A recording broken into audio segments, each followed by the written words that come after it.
Hello and good afternoon, everyone. Thanks for calling or dialing in today. Welcome to the webinar on how cities can promote electrification and electric mobility. This is a webinar that we're offering in the framework of the CIVITAS ECCENTRIC project. This is an EU-funded project and which has run over 4 years. It's almost coming to an end. That is focusing on mobility and mobility, sustainable mobility, and how to support sustainable mobility. Just very quickly, my name is Paula Land. I work for ICLE Local Governments for Sustainability, and ICLE has a role in this project. We're supporting the work on replication, which means knowledge transfer to other cities that are not involved in the project, but also spreading the word about the results of the project. And this is what this webinar today will be about. Before we jump into the program, I want to have a quick look at how GoToWebinar software works, so we can make sure that this webinar is interactive, that everyone gets the chance to ask questions whenever they want to. So I just want to make you familiar with some of the functionalities of GoToWebinar. So you will notice that you're all muted. This is because there's a lot of people attending, and of course, not everyone can speak at the same time, but when it's time for questions, there's an option to raise your hand. And when you raise your hand, I can unmute you and you can ask your question directly to the speakers. If you would prefer to just type your question and for us to read the questions out loud and address them to the speakers, then you can also use the question pane. And for that, just before we jump right into it, I actually would like to do a quick practice round of the question pane. So I would like to ask everyone, just type in the question pane where you're calling in from. Type in your city or maybe your country and say a quick hello. We're starting now.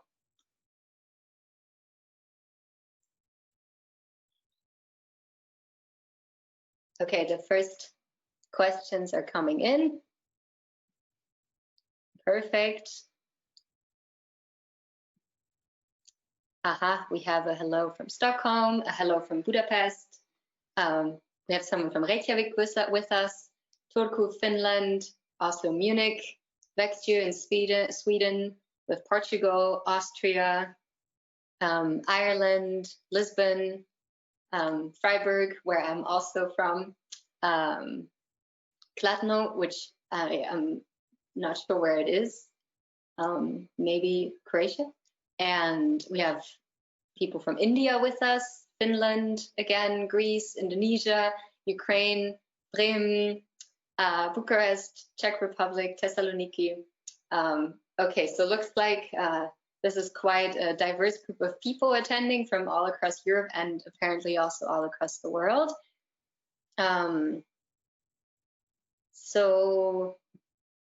also if you experience any technical issues, just feel free to address them in the question pane, and we will try to make sure to help you if possible. All right, so everyone knows how GoToWebinar works. Then let's move on. We will be recording this webinar, and the recording will be made available to all of you, but we will also be putting it online for others to enjoy the webinar once it's over. But just be aware that if you want to ask questions directly, that people might be able to hear your voice afterwards in a recording that will be put online. Today, we have a great lineup of speakers. I'm very happy that Maria Angelina Eviati is with us from the City of Stockholm, where she is a project manager of clean vehicles, and she will tell us more about the general electromobility and electrification framework that has been conducted in Eccentric. Then we also have Eva Sonnestedt, who is the head of Clean Vehicles Unit and Fuels at the City of Stockholm. And we will hear more from her about Stockholm's master plan for EV charging. And then finally, we also have Heini Viljanen with us, who is a project officer for Eccentric at the City of Turku, and she will be presenting about Turku's projects to support electrification within the City of Turku and within the own municipality fleet. So just a quick run through the agenda. Currently, I'm welcoming and introducing. I've already introduced myself. Then we will hear an introduction to electric vehicle infrastructure and promoting electric vehicle test fleets in Eccentric. This will come from Maria Angelina, as I said. Then a presentation about Stockholm's master plan for developing EV charging from Eva, followed by how cities can promote electrification of their own fleets from Heini. And finally, we will be rounding off the webinar with some lessons learned from the CIVITAS Eccentric projects and recommendations for other practitioners. At the end of the webinar, there will be time for questions and a longer quick Q&A round, but also throughout, after every presentation, you will get the chance to ask questions. And we will make sure to answer all questions and to address everyone's interests. So I've mentioned the CIVITAS Eccentric project already briefly. That's the framework in which we're offering the webinar, and I want to give a quick background of the project itself before we delve into electrification and electric vehicles. The Eccentric project is an EU-funded project that has the approach that it wants to test in 5 different living labs and demonstrate the potential and replicability of integrated and inclusive urban planning approaches, innovative policies, and emerging technologies. The cities that are involved in the project are Madrid, Stockholm, Munich, Turku, and Russe, who all demonstrate and test innovative, sustainable mobility in peripheral areas. And while they do so, they combine this with new policies, technologies, and software measures. There's 2 important areas that the Eccentric project addresses that have previously maybe received a little less attention in urban mobility policy. It focuses on innovative solutions for sustainable mobility of people in suburban city districts. And it also focuses on emission-free logistics in urban centers that keep the balance between quality public space and efficient fun. In total, 50 measures that the project is implementing focus on 6 thematic areas. Those are inclusive urban planning, mobility as a service, safe walking and cycling, clean public transport, clean vehicles, and clean freight and logistics. Today, we will be focusing on clean vehicles, but as you see, there's a lot more to discover. And I've already mentioned that the project is now in its final year. Most of these measures have been implemented, they have been evaluated, and we're currently in the process of producing so-called replication packages in which we outline how the measures and the successful measures from the project could be implemented in other cities. They show some of the key lessons learned that would be valuable for others who are interested in some of these topic areas. And all replication packages will be available on the Eccentric website, so please keep an eye out for that. They're not published yet, but they're about to be published soon. So with this, I'd like to close. If you have any more questions about Eccentric, please address them throughout the webinar, but I would now like to hand over the word to Maria Angelina. Excellent. So, good afternoon, everyone. My name is Maria Angelina Vigliazzi, and I'm a project manager for clean vehicles in the City of Stockholm.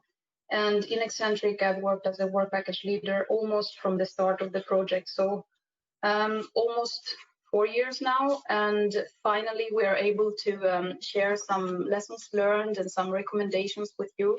So I'm really happy to be here today and discuss with you all. The focus of our work has been deployment of public and private charging infrastructure, and also promoting electric vehicle test fleets with various target groups. These target groups have been either municipal employees, for example, or business users, such as craftsmen and delivery services, and even private persons. And now when we say promoting electric vehicle fleets, we mean either procuring those fleets when it comes to city fleets, or testing prototypes, or providing a leasing contract at a lower price as part of the project. So Eva and Heini will speak more about charging infrastructure and light electric vehicles in Stockholm and in Turku. But I wanted to give a perspective on the other measures we've worked with, which have been very successful. And I'm happy to speak more with you. If you're curious to know more about, just drop me a line after this webinar. So in Stockholm, we worked with light commercial vehicles with companies in delivery services and tradesmen. And 70% thought they were very satisfied with the vehicle and how charging worked, and they would even recommend to their peers to buy an electric vehicle. Madrid, on the other side, they have done a very large scale procurement in the municipal fleet. They procured over 100 electric vehicles and motorbikes in different city departments. And they found out for which departments and which areas of operation electric vehicles work best. Coming to Munich, an electric lightweight vehicle with a swappable battery system was tested. As you can see, this is a prototype of a vehicle, and the idea is to get rid of charging times and instead having a battery which you can swap at a mobility station. And the idea is also to use the vehicle not only for passenger transport, but also for logistics, like to combine the uses of the two in one vehicle. Last but not least, in Stockholm, we have the Clean Vehicle Portal. It's a page with clean vehicle facts that fleet managers and even private persons interested in electric vehicles, they can visit and they can find, for example, charging spots in the city, and they can also do calculations for example, when they're about to do a purchase of a vehicle, and they can do the comparison of economic savings and fuel savings and so on. Now, in order to have an idea, like in which landscape and in which environment those measures were demonstrated, you need to take into account that these were demonstrated. So we started in 2016, and all the cities involved in the project, they either had local instruments to incentivize clean vehicles or national instruments to do so. As well as strategies for carbon neutrality in the coming few years or decades. So this has been very facilitating in order to implement this kind of projects in this environment. We have also seen a sharing economy boom.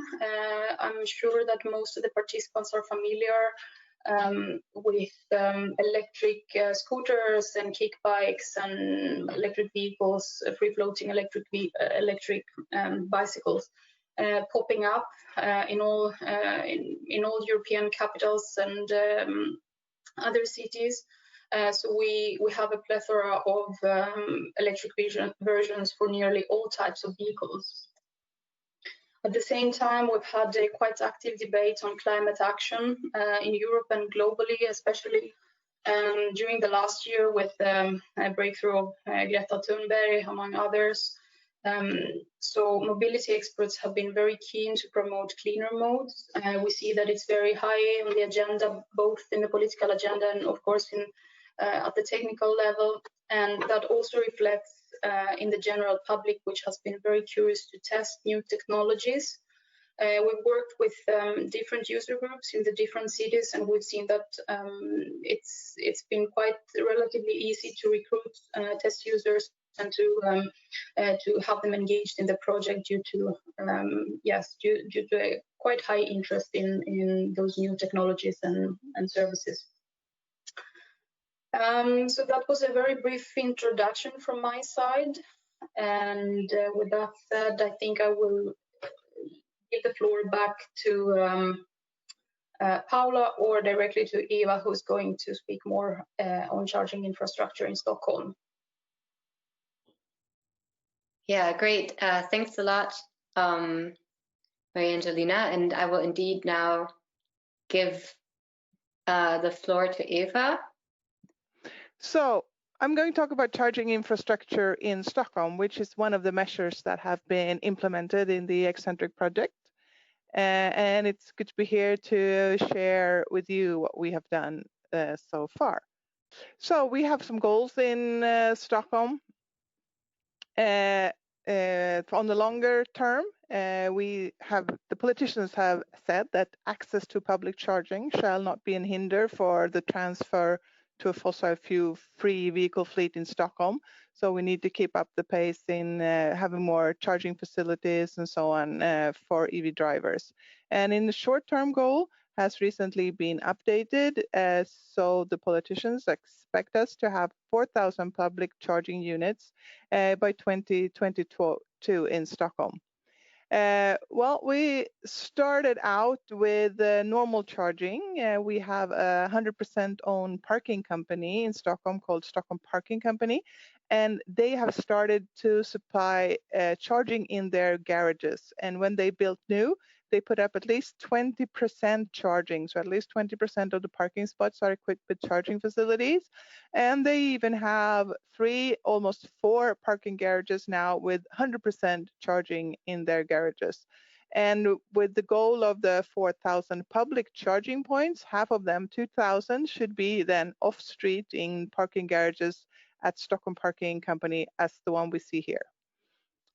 So the second step for us was also to start with fast charging on street. And in this picture, we can see one of the two of the first places where we supplied fast charging on street. And that has now grown, and we now supply both fast charging and normal charging on street. And we do them in a concept that we call charging streets. And a charging street is a street or several charging places placed by each other along a street. So we like to group them and put up charging together like this, because when you dig, you might as well dig and put up several charging units at the same time. And also it's good for the EV driver, because when you go there, you know that there are several charging options at that place. So so far we have 30 charging streets like the one you see here, and all in all, it's around 200 charging units. So we the city sign access right agreements with private operators who put up the charging at their own expense. We sign 10-year contracts, and we demand a few things. They need to supply the different fast charging units standards. They need also to do the regular standard for normal charging. They need to give data to the city so that we can see how they run and how much they are used and so on, so that we can learn from that for further build outs and where to take the next step. We also demand them to be in operation at least 95% of the time, or they can lose the contract ahead of time. It needs to be enough room to clear the sidewalks between the building and then the the charger because of snow and other things. And we don't like them to be advertisement poles, so you cannot have them as advertisement places. And we choose locations where you can put up more later. Maybe there's just 4 units now, but more can come later. So there are streets with this possibility.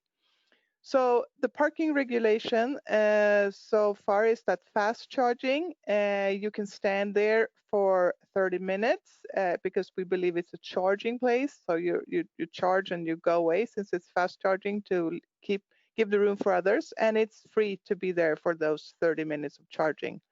The normal charging then, it's 3 hours between 7 in the morning and 7 in the afternoon, and you pay the ordinary parking fee of the area. And during the night, between 7 and 7, then it's free parking. And then you can stand for that entire 12 hours. So if you live in the area and this is your parking place for the night, you don't have to go up and move it in the middle of the night. You can park for the entire 12 hours.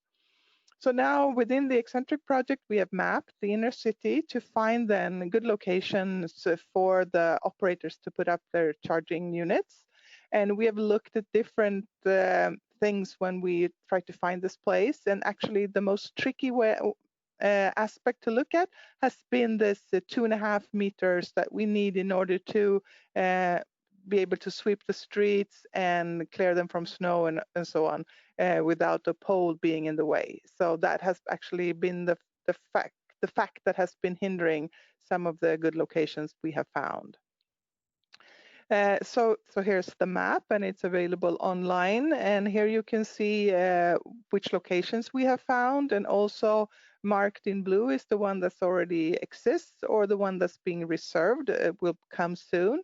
And we also have some orange streets, like you can see here, and that's where we have LEVs, which owns the grid in Stockholm. They are going to dig there regardless because of other types of groundwork, and that's where we can find good solutions and co-digging, so to say. So those are a little cheaper to establish and easier to access if that's what you want. And we have more charging streets to come on the way. We have also, so far we had signed contracts with 3 companies, but 2 more have just recently signed access right agreements and will put up a charging soon. And on the second picture here, you can see one of those charging areas where that has been already established or prepared by a LEVs. So the groundwork has been done. The grid is there. I mean the cables, and also the holder for the charging unit is there. So once we sign an agreement, somebody can just come up and put the charger at the spot. So I have some recommendation and some learnings that we've learned through these years, what we have worked here. So these are some things to avoid, some difficulties that we've had that you can learn from. So we have these stoppers, these made by rubber, that's supposed to hinder the car from maybe hitting the pole or something like that. But they have found to be mostly in the way because they are in the way from water, they are in the way from sweeping the streets, and actually the snow plows take them away regardless. So my recommendation is to avoid that kind of equipment and use other things instead.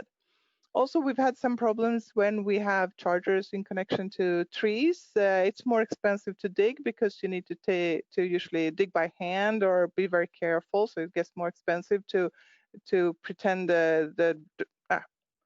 avoid to hurting the roots of the trees. And then, as you can see in this picture, it's very hard to see the signs if the tree's branches are in the way, and cars will park there that should not be there, and so on. We also have this issue with the sign. They're very big, they're in the way sometimes, and in this place it's just in front of somebody's window, and of course that is disturbing for the neighbors, so you need to consider that when you put it up so that people like what you're doing and it's not hurting anybody else. And then we also found that we have put some fast charging units like you see here, where you are parked in an angle, so it's like 45 degrees towards the sidewalk. And in this case, we get cars parked in the wrong direction for fast charging because the cord isn't long enough really to park in the right way. And even if it is, they still prefer to park this way because it's easier. And in Sweden, it's not really allowed to park against traffic in this way. So this is not a good way to put it up. And also, when you have a row like this, it's also good to fill the whole row. As you can see here, you sit at the office and you look at the map and you say, oh, this is a good spot. Well, here is just one parking place at the end. That's not the charging place. And of course, this is a little awkward because then you need a new sign. And well, we should have put charging on the entire row, of course. The colors of the chargers, should they blend in or should they stand out? Well, we've had discussions about this in Stockholm, and it's good that you think about that ahead of time. In this way, you see some of the first ones are really bright colored, really big. They have a lot of advertisement on them. And actually, this was not liked by our city planners and the landscape architects. They thought that they stood up too much and they didn't blend in the city, and it looks like big refrigerators and so on. So what we have done now is that we are now require the operators to follow the color scheme of the city, and so you can have them in a darker gray or in a metallic color, as you can see here. And on the third picture, you see that it very well blends in with the trees and the city in city environment, like you can see here. And of course that's good because it does, you can't see it as much, but you can also say that's wrong because maybe you want people to see it, you want it to stand out, you want it to be easy to find, and so on. So that can be discussed, and I think it's good that you take a stand in that. So what more improvements can be done? We've asked, and we get the data from all the operators, so we see how much they are used, and we compile this in annual reports. And at the same time, we've asked the different people who have been charging at these different charging locations what they think about it. And we have been able to send out surveys through the operators, and then they have answered to us. And this recent survey that was done earlier this year shows some issues that the people who are charging want us to tackle.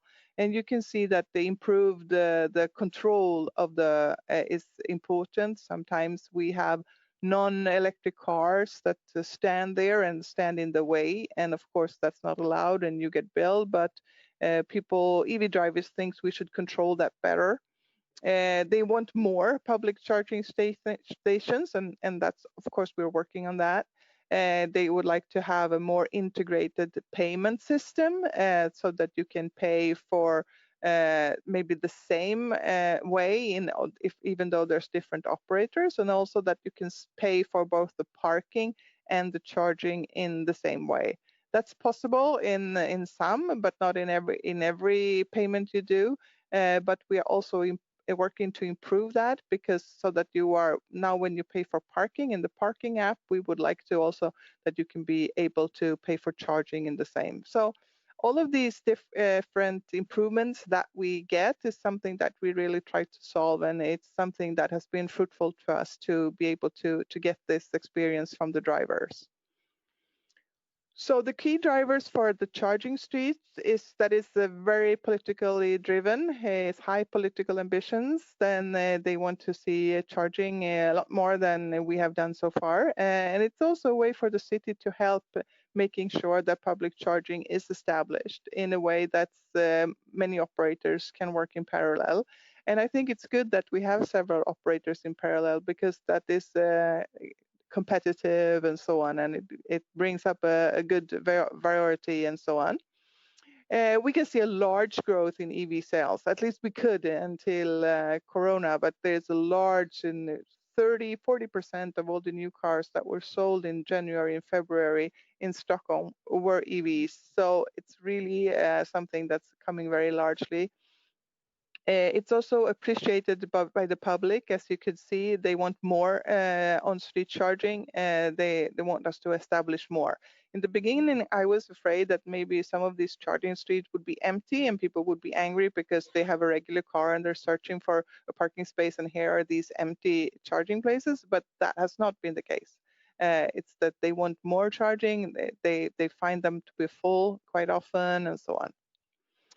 So what barriers do we have? Well, time is a barrier. Everybody wants, and the politicians and so on want us to do everything so quick, but it takes time. It takes time to do this, and it's to get the operators on board, to do it, all the different administrative things that needs to be solved. And I think it's more of an administrative problem rather than a technical problem. I've said this before, that I've almost become an expert on the Swedish parking regulations, and I'm an engineer, and this is actually not what I thought that I would be when I started to do this. I thought maybe more of a technical issue, but it's not. It's more of a legal and administrative problem to tackle all the different legislation and make them, how should we interpret this when it comes to EV? And I'm not going into all the details in Swedish legislation, but I'm sure you will experience the same kind of legislation problems in your cities and countries, because it's not adapted to EVs. It was not in the mind when the parking regulations was constructed. So I'm also going to talk about another measure that we have done through Eccentric, which is off-street charging and home charging, that is in multifamily housing. Because home charging, we know, is the most appreciated, and people like to charge at home because it's easier. You save time because you don't have to go to the filling station. You fill the car, you charge the car during the night when you are sleeping or doing something else. It's a very simple installation to do at home. In Sweden, its state funding is available, so that's also very good and something that's driving this. And it actually is the increased value of the property. You can see, and we talk to real estaters, that actually this is something that people are looking for and appreciate when they're looking for a new home. So we constructed this information campaign that we call Fixa Laddplats, or how to fix your charging point. And it's a website where you can find all the information that we have developed. And it's a step-by-step guide. This is how you do it. And it's also how you can apply for funding. It's different films that instruct you. It's also a procurement guideline. If you are a multifamily home and you want to ask several suppliers. It's a questionnaire that you can ask around your neighbors to see how the interest is. It's an example. It's some PowerPoint presentations. We have then arranged seminars with the target group of multifamily housing. 90% of the Stockholmers live in a multifamily house, and around over half of them live in a house that you own together with your neighbor. And they have a board, and this board take care of the house, and the board is from members of people living in the house. And they have other things to do on their day-to-day basis, and they run the house on their spare time. So they are very happy with all this information that they have been given by us. So we have arranged seminars where we have spread the word and gone through all these step-by-step guides. And we've also then have had mini exhibitions with suppliers that have come that sell this equipment, so they can show what they have and also talk directly to the different multifamily housing boards. And we also have some good examples of multifamily housing that have already done this work. So we both target multifamily housing estates, and we also target single family homes because they can very easily put up this, but they still want to have some guidelines and see what the pros and cons are with different equipments and what to think about and so on. And here's just some pictures about from the seminars and the mini exhibitions and the different guidelines that we have. And well, the recommendation, like I said before, it takes time, so you need to be patient and keep going. I also think that engaging with drivers is very important. The drivers are key ambassadors. They drive the vehicles every day. They know the experience, and they also are very good at spreading the words and be enthusiastic to spread the word to others. The grid owner is a very important stakeholder. Make sure to involve the grid owner and, start cooperating with them. I wrote here, get the lawyers on board. I mean, like, get the expertise on the different jurisdiction areas that you are tackling and get help from them, because this can be something to think about. And then try and demo, and don't wait for the final super solution to come. You need to start, you need to try, and you need to test, you need to fail, and you need to redo and so on. So it's important that to start, to get going. And of course, all the things that you learn, exchange with others, learn from others' experiences. And I think that's very important. This is my last slide, and these are some funny pictures that I just found when I was doing another presentation. And this is from me and my family, and these pictures are over 10 years old. This is when we started out, and we started to rent different electric vehicles to go on vacation and to test and try and so on. And that's one of my key recommendations for any stakeholder or any organization working with electric vehicles. Like, you have to start with this yourself. You have to test drive to see what it is, and then be this good ambassador yourself. You need to know what you're talking about. So this is these are 10-year-old pictures of us going on vacation, and see how happy we look. Okay, so this was my presentation. Thank you very much for your attention. Thanks so much, Eva. I think this was really insightful, and I'm sure these days Stockholm and the EV charging master plan gets a lot of attention because it's like the time is ripe for EVs, I think. I would like to open the floor for a couple of questions. So as I said before, please type in your question in the question pane or raise your hand if you have one. We already received a number of questions throughout your presentation, so I would just give it a start. First of all, someone wants to know if you can just give a rough estimate of how many EVs users there are in Stockholm, and maybe also a percentage of the inhabitants. Yeah. It's like in Sweden, it's over 100,000. It's electric vehicles and plug-in hybrids. So I think 115, 116 was something like that. And 25% of them are in Stockholm, so around 30,000, slightly below. And we don't have that high proportion of the cars in Sweden, of the total car fleet. So we have like an overrepresentation of electric cars in Stockholm. So charging is even more important here than, so that's why we need to focus on it a lot. And how many cars are there totally in Stockholm? Around slightly below 400,000, I think. Okay. So right now it's like I said, it was like 30% of the new car sales in the beginning of the year. Last year, then it was maybe 15% of the car sales, but it is actually quite a few percent of the total fleet, but not that high yet. But it's growing. Okay. We have a question also from Gerhard, who would like to know which are the most important public regulations which are needed to boost charging stations in cities. So which key public regulations are very important for charging stations to be successful? What kind of regulations? I'm not sure that I know exactly what to answer there. For us, why we have come so far is because the politicians wanted us to do this. And we thought that doing a procurement is very complicated, and we're not really good at running these types of things ourselves. I mean, if we go to filling stations for petrol and diesel and so on, that's not something that the city is running ourselves. It's something, but we supply the land for somebody else to do it.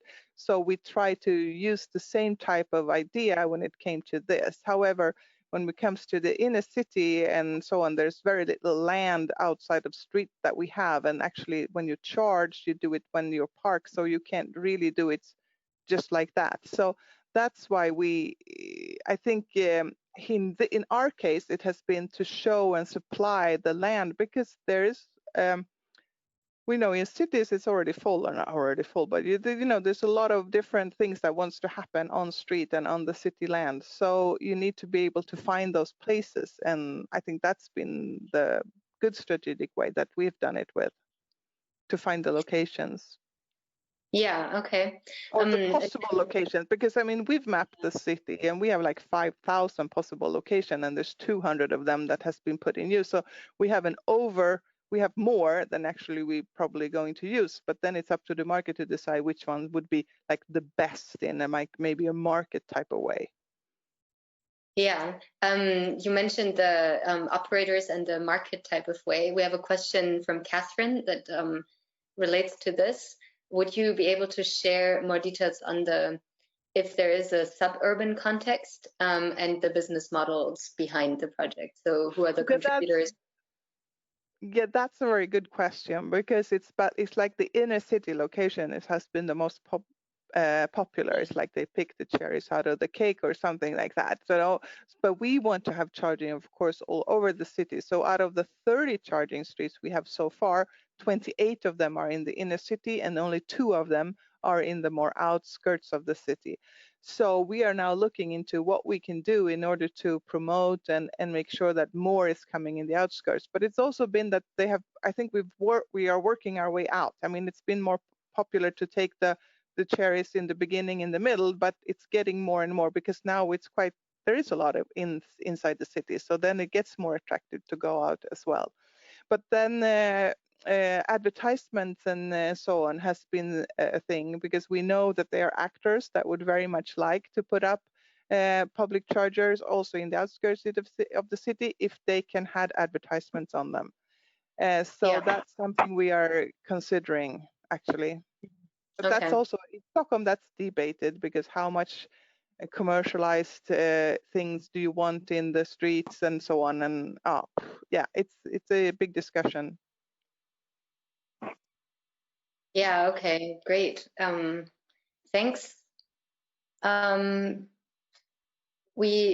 think I would now give the word to Heini. And thanks again a lot for the presentation. I will take more questions. Yeah, thanks a lot, Eva.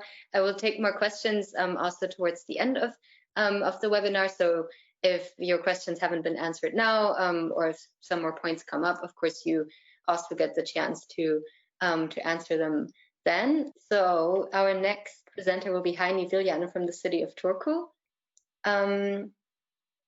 Hello everyone, my name is Heini Viljanen. I am from the City of Turku. I'm a project officer in the CIVITAS ECCENTRIC project, and I am about to tell you about promoting electric mobility and electrification of our municipal fleet here in the City of Turku.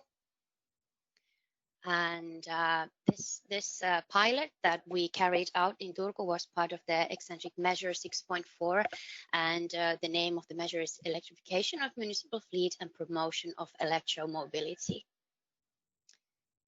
And the big agenda behind all this is that the City of Turku aims to be carbon neutral by 2029, which is a very ambitious goal. And this electrification of our own fleet is one very important step towards this goal. It's one way to perhaps finding out new ways how we can approach this goal of ours. And here in Turku, we have two big processes going on simultaneously at the moment. They are really related to each other. We have a process called Byrábo 20, and also we are preparing our sustainable mobility plan. And they are pretty much related to each other, because we are now developing new work and office use concepts here in the city. So in the future, we will be having less buildings in the city's use, and that also means that we will be having less designated parking space, and also less room for the charging infra. So we are finding out new ways to go on with our own mobility. And as I mentioned, at the same time, we are preparing this plan for sustainable mobility. We want to have cleaner fleet. We want to make the public transport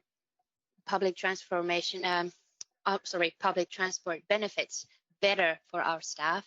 We want to have decent changing rooms, perhaps if people want to come to work by bike or by walk or even run to work. And also bicycle parking is one big part of this. Also, we need to think of our mileages. Do we want to pay our staff for coming to work with their own car? And now also, thanks to COVID-19, this remote working scheme has also taken a giant leap forward. So these are the processes that we are working on at the moment. And the pilot, or the measure, it is there were many objectives. And this measure or pilot was actually two-phase, but in the first phase, we wanted to have 10 different electric vehicles tested by the Turku city employees, which meant that they could come to work with these vehicles and they could use them during their working day, and also go home with these vehicles and use them in their leisure time also. And the main point was that we wanted to find out if we could reduce the need of one's own car during the workday. We wanted to inspire the employees to test these vehicles in their leisure time, because we wanted to have visibility for the vehicles and also for the mobility operators. And then most importantly, we wanted to know how the vehicles, these different vehicles would suit in all departments and all units and in all 4 seasons that we have here in Finland. And at the same time, obviously, as I mentioned, the local businesses and the local operators got new visibility and perhaps also new kind of business to their new businesses to use.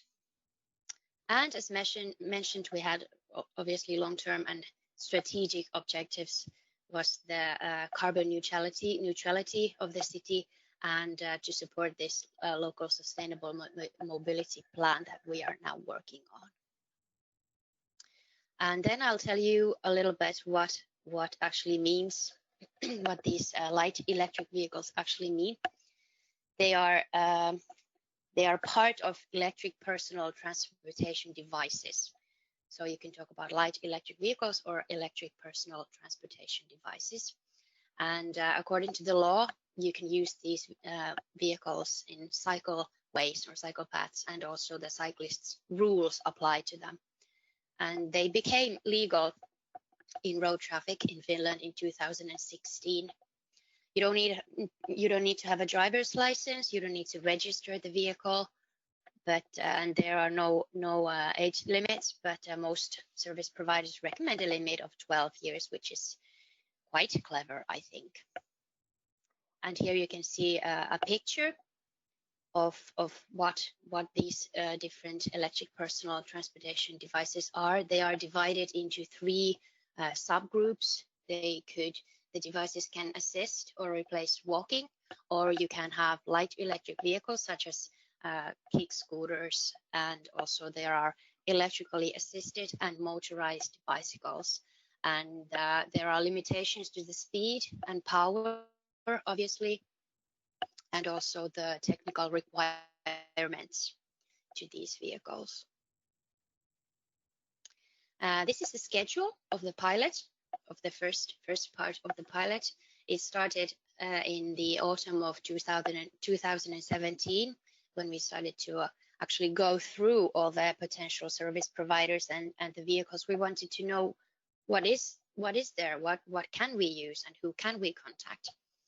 And during the spring 2018, we then sent the bids for the potential service providers, and then started going through the bids, of course, and making decisions and contracts with the service providers. And we also obviously made a schedule, stricter schedule for the pilot. And then in August 2018, we finally started with the pilot, and it went on for a bit more than a year. So it ended in 2019. And then in October, we started to analyze the feedback and the questionnaire which the testers had filled in. And this is the process, how it went in the units. So first we contacted the management, who would then sign up their own unit to take part in the pilot. And then after that, the management would inform their employees that this kind of pilot is going on and would you be interested. And the management would share the registration link for the employees. And after that, the employees who wanted to take part, they would register and fill in this kind of mobility related questionnaire so that we could find out about their behavior, usually how they usually come to work, or how they usually mobilize themselves in their leisure time, for example. And then the pilot would start in the units. We would have these test drives for all the testers. And then after the testing period, the volunteers would give feedback and about the pilot itself, and also obviously about the vehicles that they were using. And this is this graph looks a bit hard, but it's quite simple. Actually, this is the process, how the pilot went forward. For example, we can take unit 1. It can be a school, for example. So one school would get 1 e-bike and 1 kickboard, and each tester would use each vehicle for 2 weeks and then hand it over to the second person in their unit. and each vehicle was in each unit for 8 weeks altogether, and then we would transfer it to the second unit that had registered to be a user. So this is the, or should I say that this was the way that we would have wanted it to go, but in practice it wasn't quite this clear. But every unit sort of decided themselves how they were going to use the vehicles, and this caused a bit problems when we tried to analyze the results, because the questionnaire was planned so that the questionnaire was planned according to this graph here, and when it didn't go exactly like this, then we had some difficulties in analyzing the results.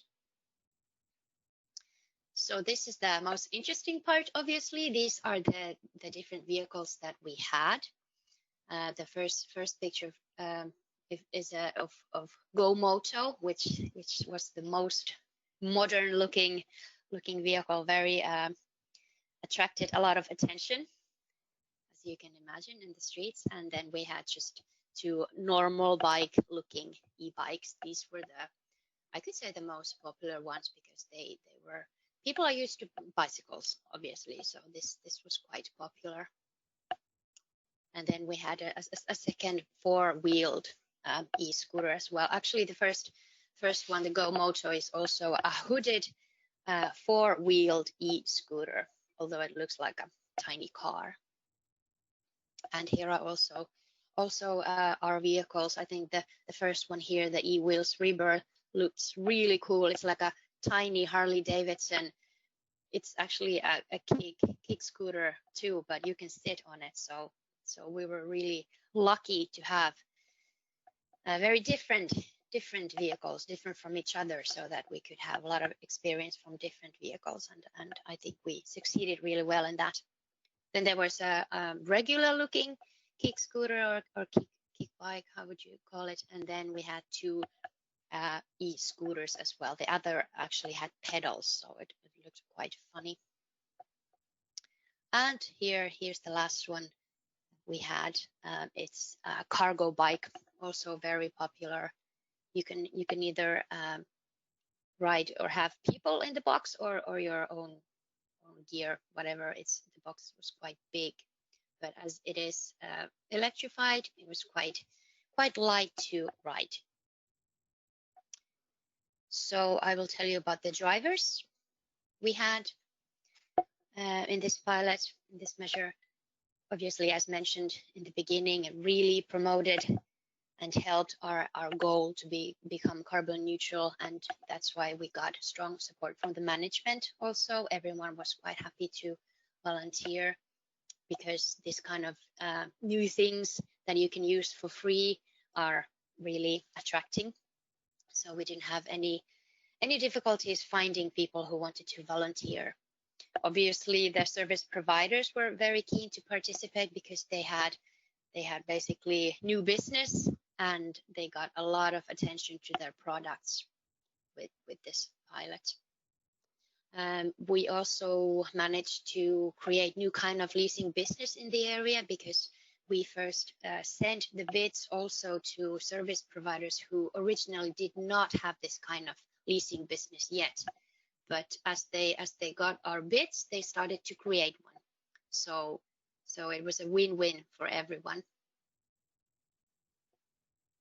And from the results, we found out that some of these vehicles really did replace cars, especially in people's leisure time, when the timetable perhaps during the day wasn't so strict. The people were really happy to grab this new modern happy vehicle and drive around, for example, to the library. And we got really a lot of many do's and don'ts for the future to use ourselves, and also if other cities or organizations would like to replicate or hear about our pilot, then we have a lot of information that we are very happy to share. Well, we had some barriers also, of course.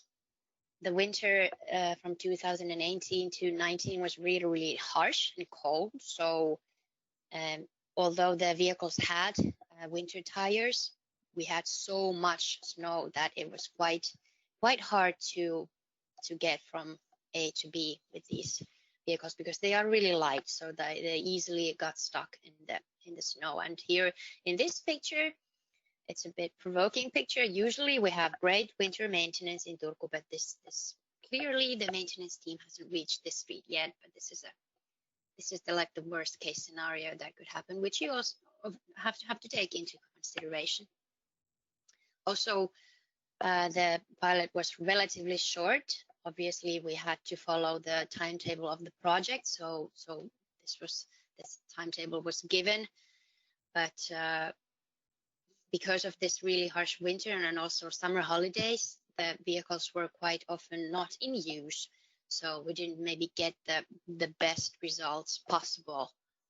Maybe a year, maybe 2-year project or pilot would be good to have more reliable results. Yeah, and the vehicles were obviously quite modern, so we had some technical issues. The vehicles had children's diseases, if you like. Some spare parts were quite hard to get because quite few of the providers were actually local. So it took time to get spare parts, and also then the vehicle just would not be in use, which obviously was a shame. And we learned that main reasons why people wouldn't want to use the vehicles were long distances.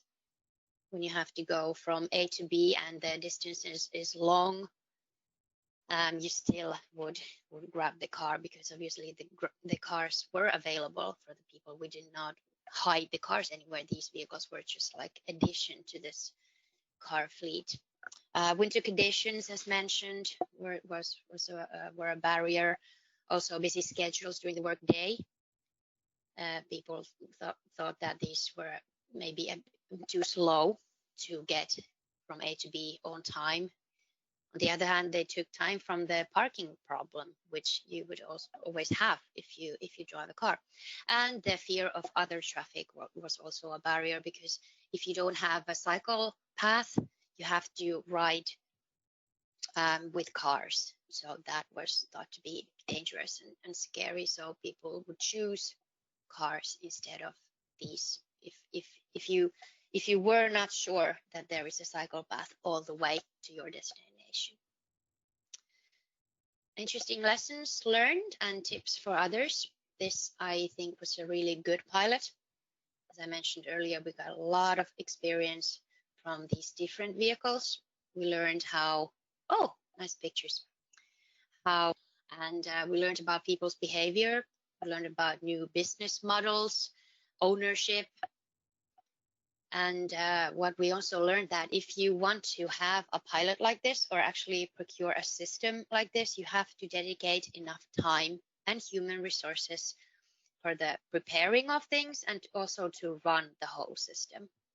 So it's really good and clever to have a booking calendar which works somehow, well, not automatically, but there doesn't have to be a person who is responsible for it. So I think, for example, Outlook calendar could be one solution, or even better, if you hire a professional service provider who will actually supply you with this kind of booking system. I think that is the best solution.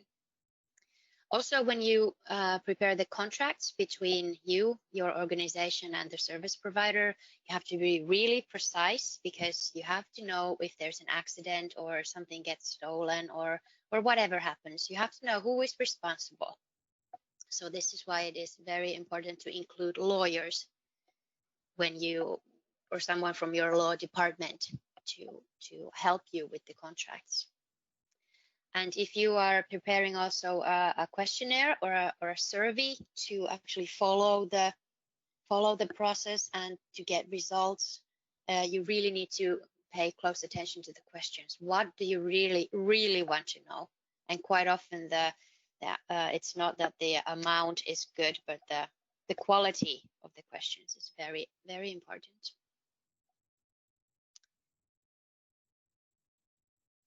So one result that we actually learned from this pilot was that was one that we were not so happy about, because we found out that mostly these vehicles actually replaced walking and cycling instead of driving your own car. Because what we found out was that if the distance was quite long where you had to go during your workday, for example, you would still grab the car, because we didn't hide the cars anywhere. They were still available in the unit. These vehicles were just an extra. But then if your destination was somewhere closer, it was nice to grab a kick bike like this, for example. And so what we ended up doing was we added vehicles in the traffic. And then we have to think, is that a good or a bad thing? So this is a big question that needs to be taken into consideration when thinking of procuring fleet like this or vehicles like this. When you plan things, if it's a pilot or if it's a whole system you're going to procure, don't be too strict with the timetable. Leave time for errors. Take the human factor into account, because there will be some failure. Even though you plan it how well, still there will be something. And be prepared, but don't be discouraged. If it's possible, use local providers, because the communication is easier. If something happens, something breaks down, for example, the spare parts are easier to get if the provider is local. And also this way you support your local business. Really important thing, if possible, use a maintenance company to take care of the vehicles, or a professional service provider. Because what happens is that if no one actually owns the vehicle, it is okay, the unit owns it, but the unit is not a person. If there's not a real owner for this fleet, then what easily happens is that if they break down, they just stand in some parking lot alone, and no one is responsible for fixing it. So if possible, do not own the fleet yourself, but hire someone to take care of it. Lease the vehicles. Planning is really, really important. Well begun is half done, but only half done. Be open-minded, be brave, and don't fear to fail. It is great to have a pilot like this, especially with external money from your city's budget. Maybe it is really good, because then you are not so afraid of the failure. You can be courageous and try out new things, because that's the only way you can find out about new things. Moving on, my last few slides are about the second part of the pilot, which commenced in February this year, 2020. We leased an electric shared use car, and it has been held in the laboratory area of Kupittaa, which was the laboratory area of the whole project here in Turku. It is a 6-month pilot, so it will continue until August, and it's organized in coordination with Hertz car sharing. The idea of this pilot is that the car is obviously free of charge for the city employees to use during their office hours. We have 3 partners in Kupittaa, and they also have lower prices to use the car. For us as the city's employees, it is free, but these partners pay some for the use. And the trick is that anyone can book the car in the evenings and weekends. Obviously, they pay for it themselves, but it's open for anyone. It is easy to get the car. Here you can see the parking lot, and the exit of the parking lot is just on the right side. Left side of the picture. So it's open 24/7. You can just book the car through the Hertz booking calendar, and then if it's free, then you just go. And also one interesting thing about this pilot is that the external use which means the evenings and weekends, they reduce the monthly rent which the city pays for the car. So this is a very interesting new kind of business model that we would like to see in the future to be spread in the city and among other organizations and businesses as well, because this kind of funding model could be a solution to for a business if they want to lease a car like this, but then they think it's too expensive, then they could open the booking for everyone else too. So really important aspects of this pilot were testing of these new funding and ownership and business models. And to end my presentation, I like to present some things to consider still. You have to know your own needs. So who is going to use the car or the vehicle? Who in your city? Who in your organization? And in which unit? Who actually is, which unit is the one who needs this vehicle most, or this kind of vehicle? And which task? Is it going to be for a teacher? Is it going to be for a person who takes care of city parks, for example? Is it going to be a manager who uses it? And one really important thing is, where are you going to park this thing? Is it a car, or is it a small kick bike? Where are you going to charge it? Do you have space for the charging? Do you need to actually construct new charging infrastructure? And also, especially regarding the car, is the distance. Are you going to ride daily 200 kilometers with the car? Because then the speed and the range and the size, the heating, safety gear that you have to take with you daily, for example, you have to really consider these kind of things. And you can copy others, you can get ideas from others. It's really advisable to replicate, but you have to remember your own needs and terms, because I personally have noticed many times that one size does not fit all.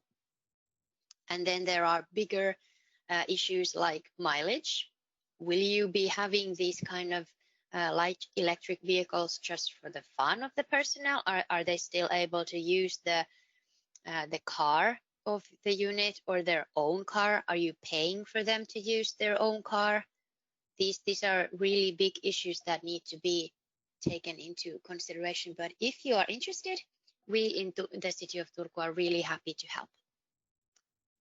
So thank you. This was all from me. And if you have any questions or other, please feel free to contact me and my team, and we are very happy to help. Thank you. Thanks so much for this really insightful presentation. And despite technical challenges and you not being able to see your own presentation, and apologies to everyone, I hope I think this worked out well. But of course, we can also, with those who are interested, share the presentations afterwards, because there has been some questions about sharing the presentations. Yes. We have a couple of questions for you, Heini, and some more general ones. So I will keep the general ones for the end.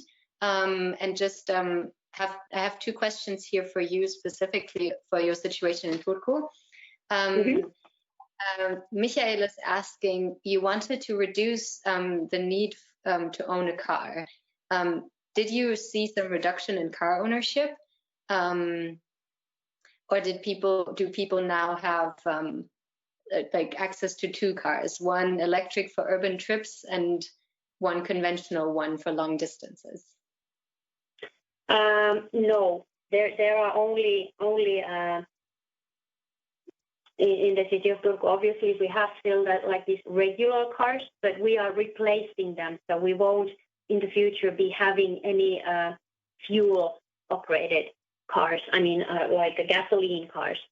So the point is that everything will be changed into either electrical cars or then biogas. This is a question that is still hanging in the air, because, like I mentioned, we have going to have some issues with space. So perhaps biogas would be one solution, because then we wouldn't have to build all this charging infrastructure.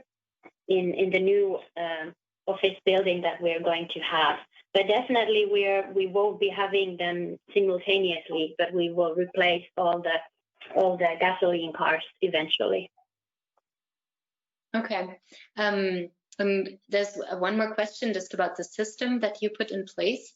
Emily is asking if this was a swapping system for lighter weight vehicles, if this was included. No, I didn't understand. What sort of swapping system? Did you mean with the vehicles, or?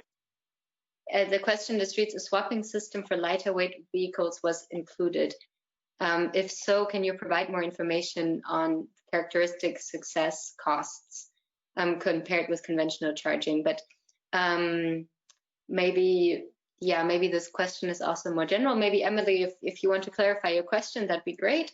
I can also reply by email if you want. It sounds like a long question, so yeah. So yeah. Sorry if this is a bit unclear, but then I would say let's hear some concluding words on electrification, electric mobility, and how cities can support that, and some lessons learned from the Eccentric project from Maria Angelina, who we've already seen in the beginning. So I'll make you presenter again. Thank you, Paula. Here we go. So, yes, I thought I'd just give you some high-level lessons learned and recommendation as a result of all the work we've done. Heini and Eva already touched upon these issues a little bit. So if I start by public charging infrastructure, the number one issue is the public space. Public space is limited. Do you see this? I'll take it down. So public space is limited, and there is always a question of prioritization between the different departments in the city, urban planning, traffic planning, and so on. So for this reason, the way out we found was to have this large scale mapping, taking into account all these parameters, and have everything in one place where it's appropriate to have this kind of investment and installation.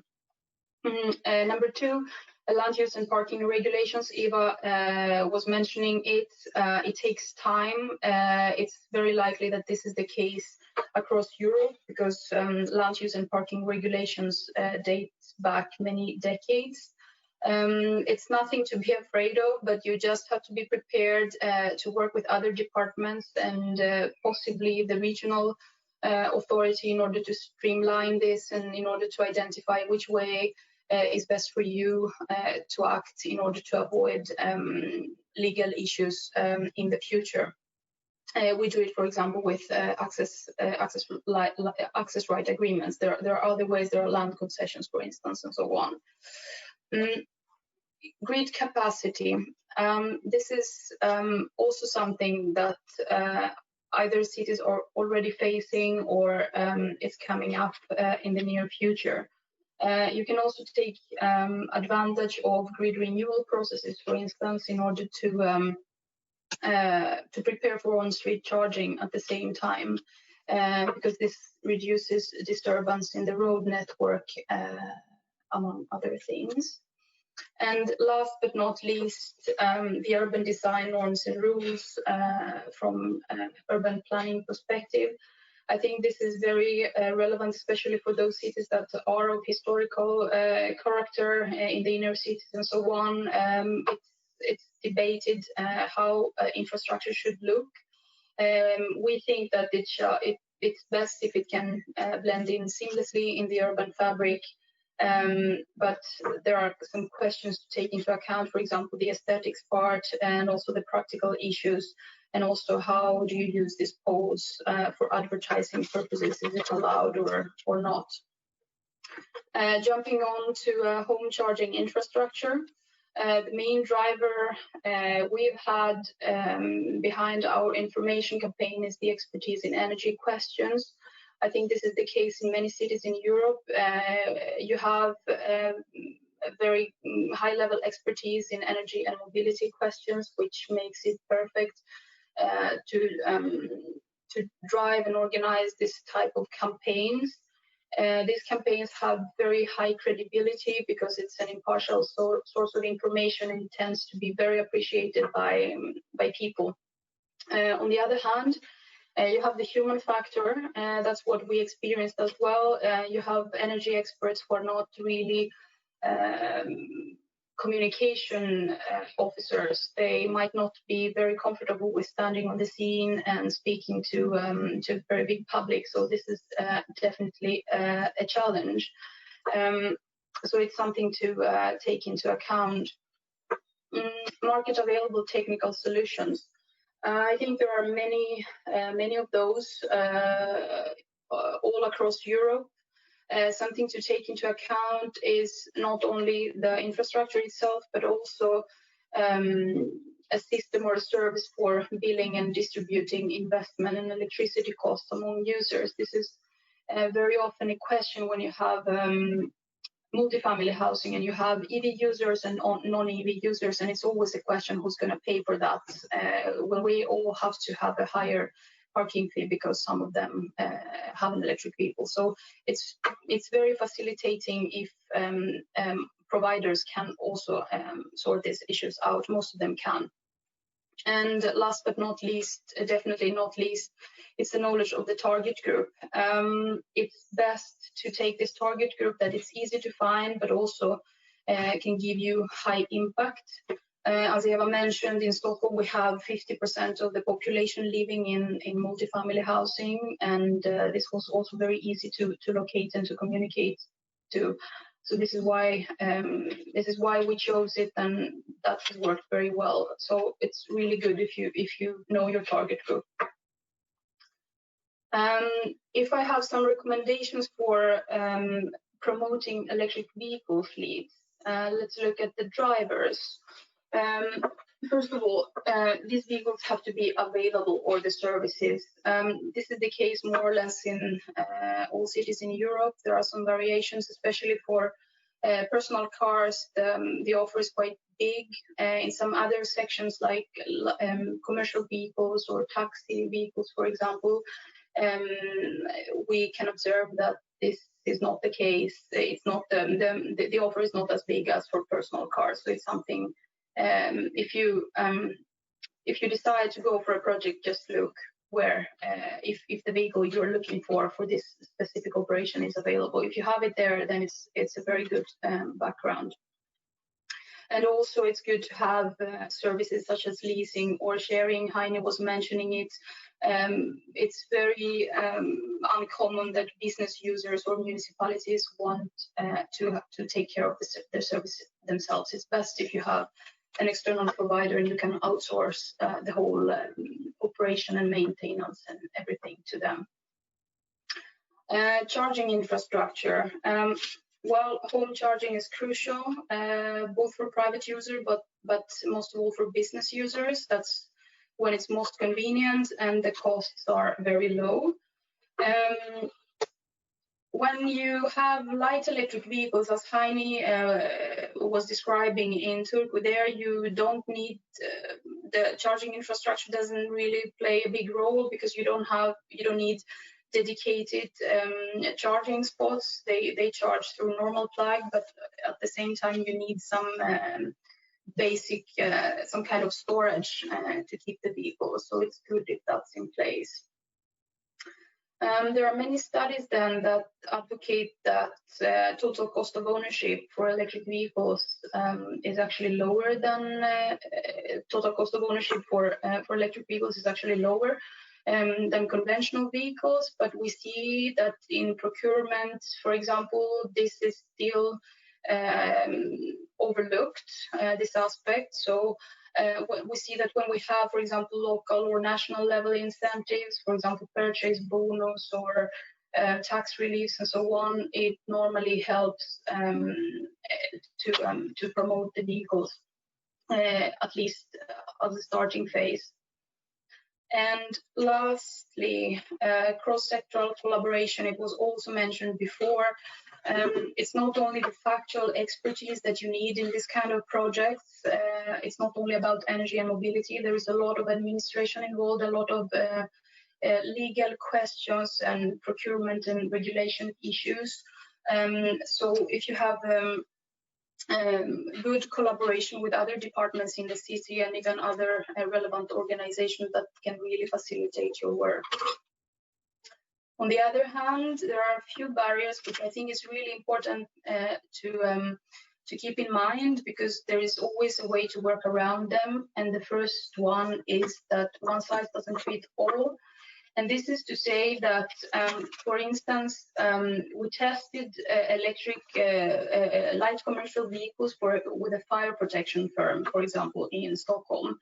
And in Madrid, we had the police and mobility officers controlling traffic, which we found out that it wasn't really appropriate. And that's really good to know, because then we know that this is not the target group that we are going to work with. We can work with other areas of operation that electric vehicles are appropriate. And in the long run, of course, the idea is that you will have electric vehicles for every function available, but this is not the case today. So it's best to take the target group that is appropriate to drive electric now. Data collection can be challenging. This is an experience we had in several projects, especially when you have manually registered data from the drivers, for instance, and this is something you can easily solve if you use telematic devices, for instance, to register energy use and driving distances, for example. And just be aware that it takes time and plan for it. It's, yeah, as I said, it's not like there is a way around it, but you just have to be aware of it. Green grid and infrastructure issues. It's very likely that it can occur. It can take time to complete grid connection works, for instance, depending on which country you are, communication between systems, and also compatibility issues. So also plan for it at the preparation stage. And third point, last but not least, is the reluctance for electric vehicles and new concepts. I can't say the users were reluctant. We were quite lucky to work with people very interested, but in general, I would say there is a reluctance for, especially as regards the economic aspect. So try to focus not on the purchase price, and highlight other costs, not only highlight other issues, for example, the low operation costs, and also that electric vehicles are very pleasant to drive and they offer a very good working environment to the person driving them. And lastly is the contractual matters that Heini was speaking about. It's very good. It's very often that you don't, everyone who works with procurement knows that it's very easy to miss these aspects, and you only know it afterwards. So it's very good if you can clarify responsibilities between service provider and clients already at that stage about basic maintenance and other things that might occur. So some final points from my side. I think we've concluded to 10 steps. How to introduce electric vehicles in municipal or business fleets. I'll just highlight 3 of them. And the first one is to have a very clear and realistic idea of what you want to do, who's going to use the vehicles, and for which task, and what are you trying to do with it. Ideally, the pilot should contribute to a bigger, to the city's mobility strategy, for example.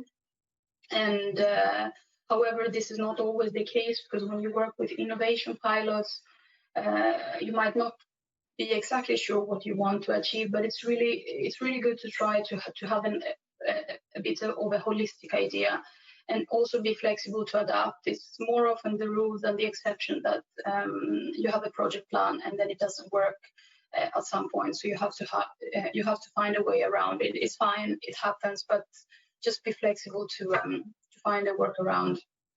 And users.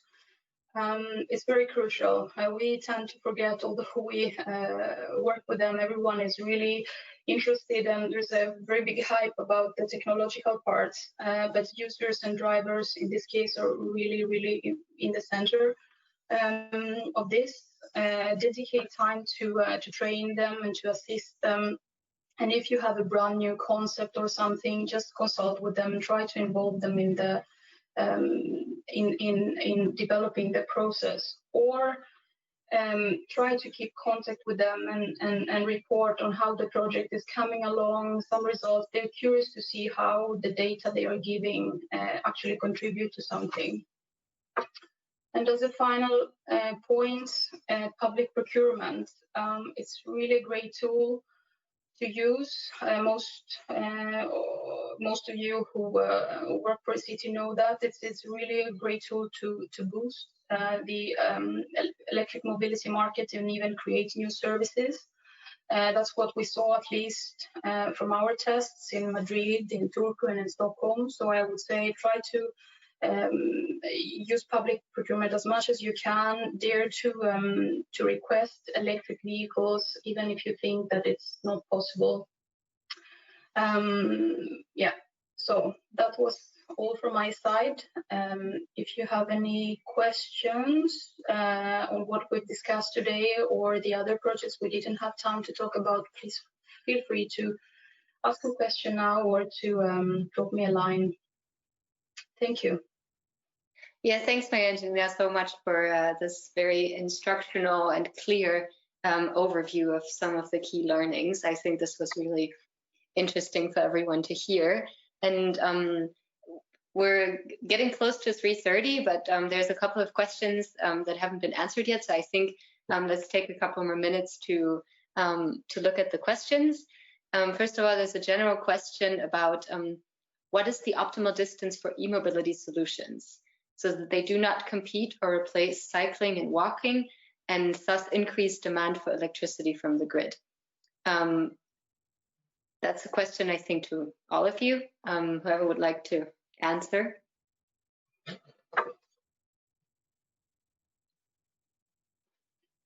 Sorry, I didn't really understand the question. Could you please say that?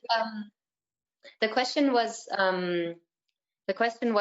what is the optimal distance for e-mobility solutions? So I guess distance traveled by the e-mobility solution used, either a car or maybe a light electric vehicle, so that they don't compete with or replace cycling and walking. And then, yeah.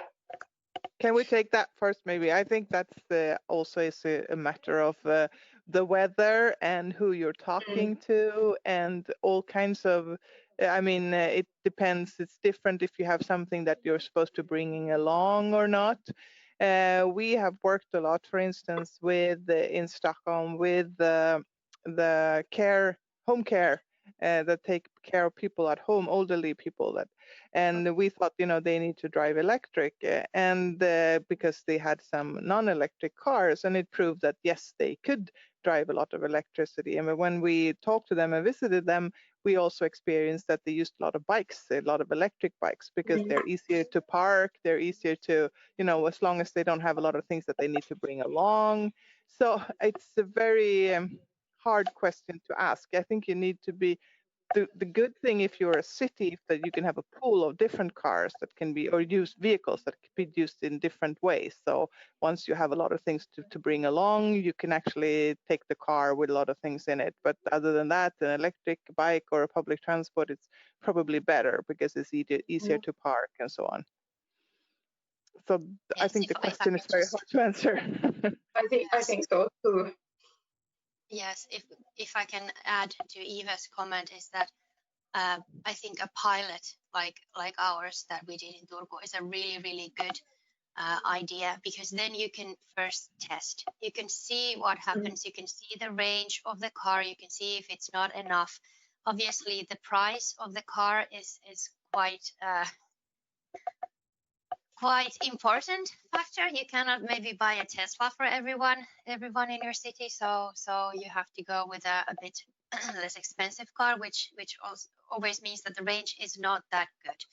But if you think that you have a unit and your unit or your office is, for example, 1 mile from everything, then do you actually need anything? Do you actually need any cars or e-bikes or whatever? But a pilot gives you the chance to fail and to test. So before you actually acquire anything for yourself, try first. Maybe a year or two, a contract for a year or two, and then you know much more. Mm-hmm. Yeah, thanks. And Heini, now that you're on the line, there's another question for the model that you implemented about the light electric vehicles. And it's about the business model behind having the e-options available for everyone during weekends. How did you implement that? How did that work?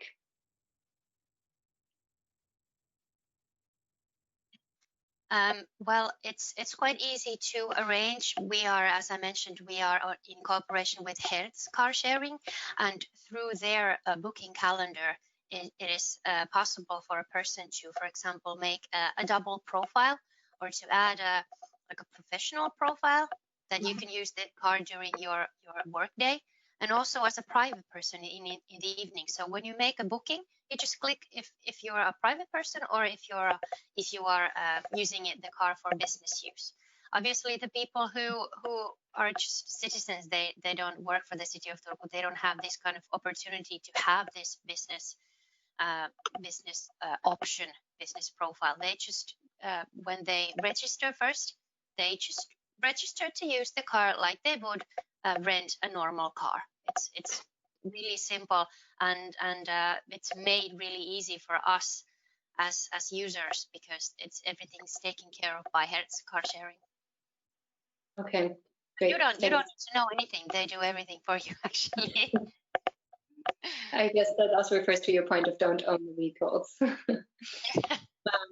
Yeah, and Emily has also clarified the question about the swapping system. She means a swapping system for batteries. So can you, if you use that kind of system, can you explain if it worked and how it worked? Well, our pilot was so short that we didn't have to swap any batteries. We didn't have any kind of professional maintenance group taking care of the things, and that was one of the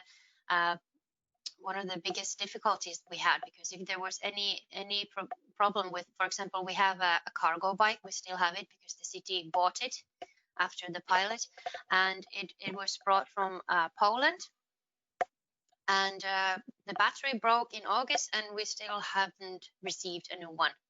So local business is quite good for this, because there are also limitations to the cargo of these kind of batteries. For example, if you fly them around, it's not that easy. So if you can get an operator from your local or from your own town, or at least your own country, then it's easier. But we didn't have to change any of the batteries because the pilot lasted only for a bit less year and a half. So we didn't swap them. Okay. Great. Okay, I'll just a small comment there, because I think this question might come from that I mentioned earlier, this light electric vehicle in Munich, that they have this swapping battery system. So there might be some confusion between the two. So this was tested in Munich and not in Turku. It was tested in Munich. It was a light electric vehicle, but I mean not in the sense of an e-scooter. It's more of a small car. And they did some tests in some test events, because the vehicle is a prototype, so it can't run on the street due to regulations and classification issues that don't allow the vehicle to run. So they've done some, let's say, some living laboratory tests with that. All right. Okay. Great. Thanks. Let's not run too much over time, but I think we've addressed the main questions, and thanks a lot for these 3 presentations. I think this was really interesting and useful. Thanks for everyone for attending and asking your questions. As I said before, we will be making this recording available. And to those who have asked, we will also share the slides. So yeah, thanks everyone, and have a great afternoon. Thanks to the speakers, and bye. Thank you very much. See you at the next webinar. Bye-bye. Thank you. Bye-bye.